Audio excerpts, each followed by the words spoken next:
Okay.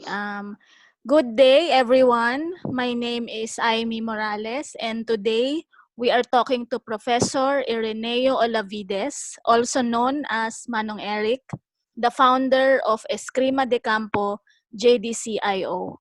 This conversation is for the YouTube channel FMA Discussion, hosted by Mr. Dean Franco. So I will just be reading to Manong Eric the questions that were sent to us by Dean.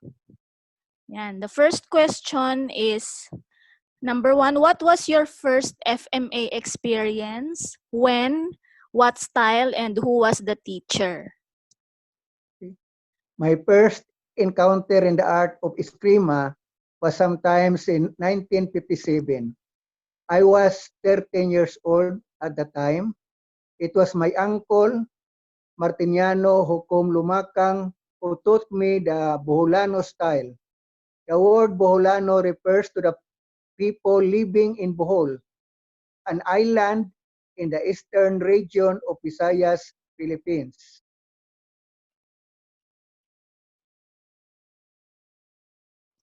That's it, Manong. Okay, so moving on to question number 2. What was your impression of this initial experience? This initial experience impressed upon me that learning the Filipino martial arts will enable one to defend himself or herself against a would-be assailant who is armed with a bladed weapon or a stick. The training inspired me so much that from that time on, I felt the need to learn more of the Filipino martial art. Okay. So when did you meet Manong Jose Manong? And how old were you when you started studying his system? I was about 20 years old when I met Manong Jose. That was sometime in 1967 when I began my training with him. And what was your initial impression of Manong Jose?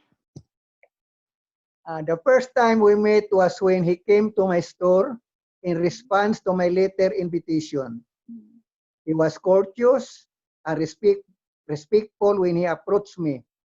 And as I seated him in my office, he took off his cap from his head and held it with his two hands on his lap. This demeanor and the way he talks made me think that Manong Jose was a man not easily intimidated by anybody or anything. And how was the training, Manong? How difficult was it? And what stood out in Manong Jose as a teacher and a fighter? Did you witness him in action? Okay, so I would say that there was an easy part and there was also the hardest part during the training. First, he would demonstrate the forms very slowly so I could follow. This was the easy part. Next, he would demonstrate the forms in realistic combat mode with power, lightning speed, and intensity. Doing the forms in combat mode was the way he was demonstrating. After knowing how the forms was done, Manong Jose would ask me to do the forms several times in combat mode until I could no longer do the routine anymore. He said it was the only way to develop stamina and endurance.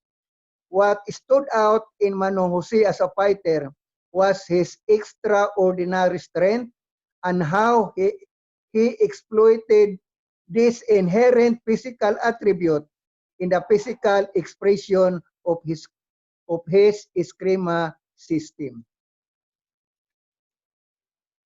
Okay. What about question number 6? Was the emphasis baston primarily, and what range? Eskrima de Campo is a blade and stick weapon art. If a blade is used, the sharp end should cut the target. Each side and the blunt edge of the blade is used to block or deflect the strike of the opponent. If a stick is used, the one-inch tip of the stick should hit the target. The preferred range is either medium or long range for both the blade and the stick weapon. Okay, what about the structure, Manong? The system appears to be structured in school grade tiers. Why was this structure chosen? Okay, let me answer you this way. Okay. All defensive techniques in eskrima de campo are 100% bleed or stick strikes. Now, in the elementary level, the student will learn one or two single stick basic strike. In the high school level, the student will learn double bleed and stick strikes. Then coming to or advancing to the college level, the student will learn a combination of single black stick strikes. Now, the last is the specialization course in which mastery of all the strikes were done.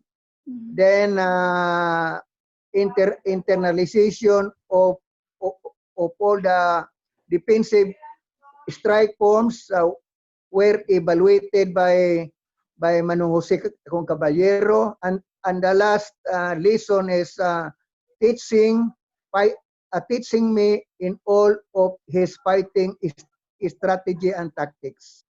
The school grade structures mentioned above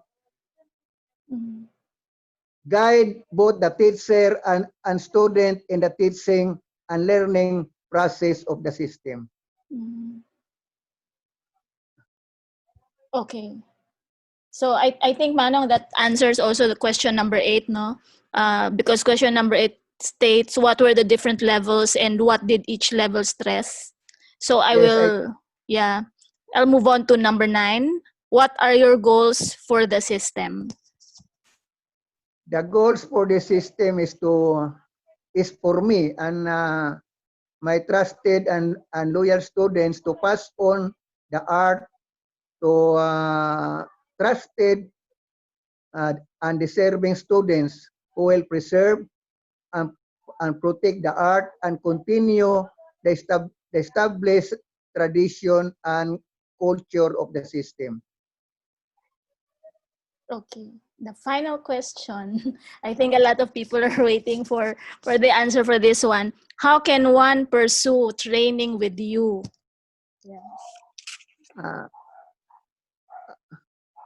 To train with me, first he should submit himself to a screening process, and it can be done by sending an email to Eskrima de Campo GDCIO manila@gmail.com. And the last requirement is he should not be an active member of other Eskrima organization. Okay. That's it, Manong. Do you have any final message for the community of FMA Discussion of Dean Franco? I don't know. Any parting words? Anyway, thank you very much, Manong, for your time and for sharing with us your stories and answers. We're also grateful to Mr. Dean Franco on behalf of Eskrima de Campo JDCIO for the opportunity to be featured on his channel. So more power to FMA Discussion and our best regards to the FMA Discussion community.